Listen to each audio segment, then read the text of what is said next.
Science and technology.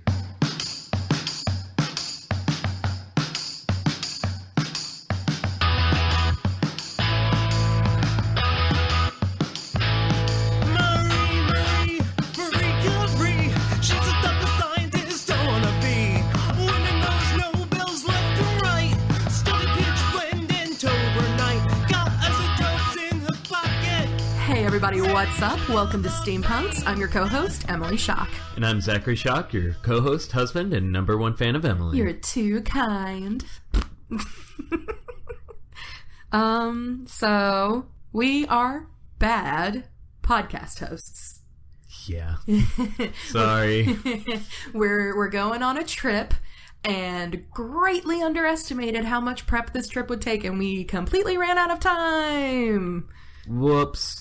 So we won't be having full episodes for you guys in the next few weeks. But we are going to do something fun and cool to tide you over until then. Woo! So we're going to do some fun facts about steampunks we're going to cover in the future. Give you a little taste of what's to come.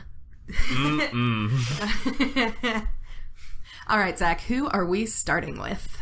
I think we're going to start with Hildegard von Bingen.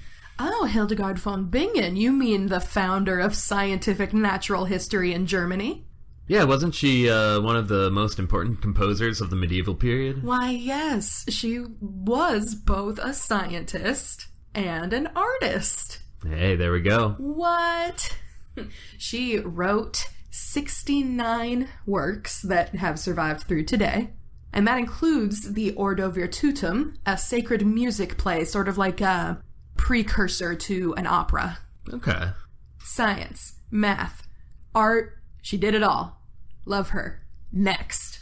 All right, how about Emmy Noether? Emmy Noether, another German. I believe she was a mathematician who was real big into theoretical physics. Yeah, I think she studied at University of Erlangen, but she's only allowed to audit classes because the time period and women. And she was a girl.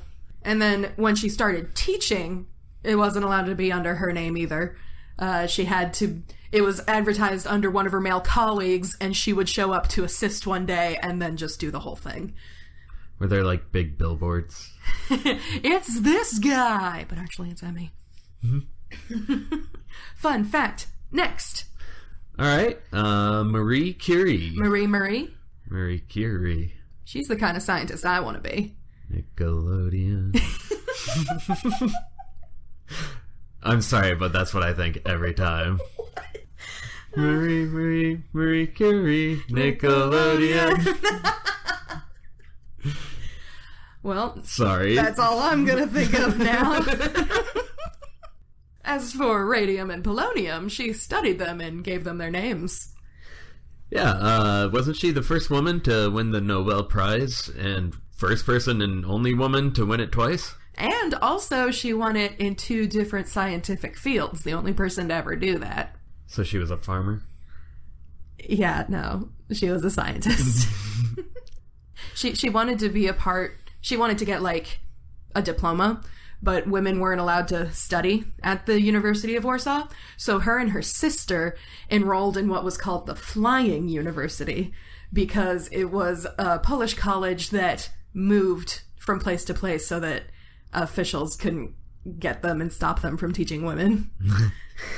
Did it have wings? Like, was it an actual, like, object and would fly? I want it to be like Hogwarts, and it just appears and disappears when you need it. When you believe. When you believe it's there.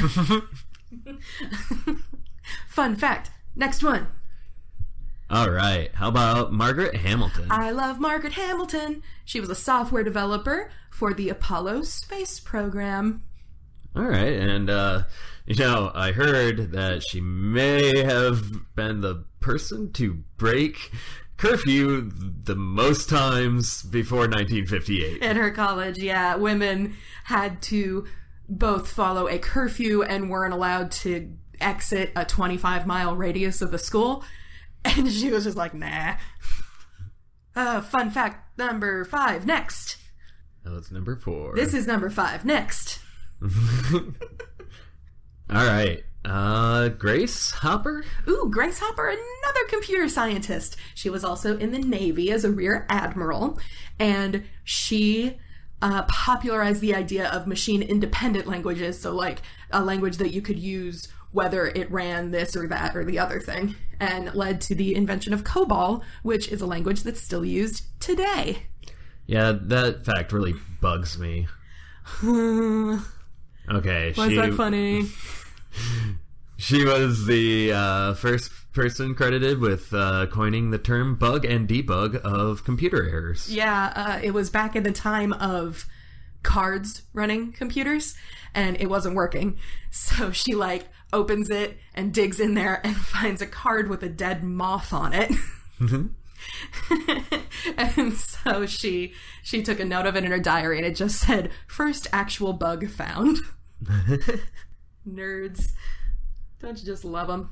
No. Yes. All right, number 6. Next, go. All right, Annie Easley. Annie Easley. I believe she was another software developer.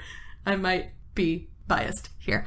But she also worked for NASA as part of the Centaur rockets. One of the first African Americans to work as a computer scientist at NASA. Yeah, she worked at NASA before it was actually called NASA. It was actually called the National Advisory Committee for Aeronautics. NACA. And she started working there because she originally was going to be a pharmacist, but she dropped out of her school to get married and move to Cleveland, where they just canceled their pharmacy program. So she opened the newspaper and saw a job for a human computer, and the rest is history. All right, so her and Sally Field both found it in a newspaper. Do they continue to do that? I mean, probably. But also, like, I don't know, Indeed. All right. Well, that's enough facts for now. We will see you again in 2 weeks with another Minisode. All right. So, sorry again for failing so hard. Sorry. But we love you, and we shall be back. We are a part of the Pocket Podcast Network, bringing quality content right to your pocket. Please check out the other shows, like Them's the Facts has been just killing it lately. Time zones are hard. All kinds of stuff. Just go to pocketpodcastnetwork.com and you'll see more. Follow us at STEAMpunks Pod on Twitter, Instagram, and Facebook.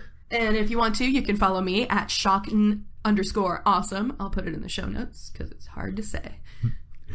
And thanks to the band The Crips for the use of their song Marie Curie for our intro and outro. Well, I'm Emily. And I'm Zach. And keep flying, you beautiful, majestic, steam-powered horses. Marie Curie.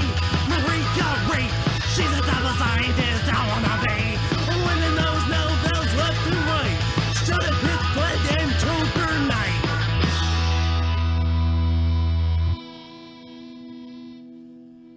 Woo! Hey, I'm Lachlan. And I'm a Jay. We're just two dudes who love ghosts, goblins, ghouls, and monsters so much that we've decided to create our own. Well, how about you give me an example? How do you feel about an electric boy who can only move on subway tracks? Or a sparkly light-up manatee who lives in the deep ocean? Or maybe a hairy office snack thief who uses his extra long arms to steal lunches? You know what? That sounds pretty good to me. Well, you can hear about all these things and more on The Ghoul Tank. Find us every other Friday on Apple Podcasts, Spotify, or wherever else you can download podcasts. Join us in our journey to create the next big cryptid.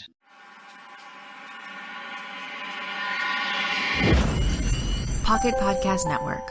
Quality programming.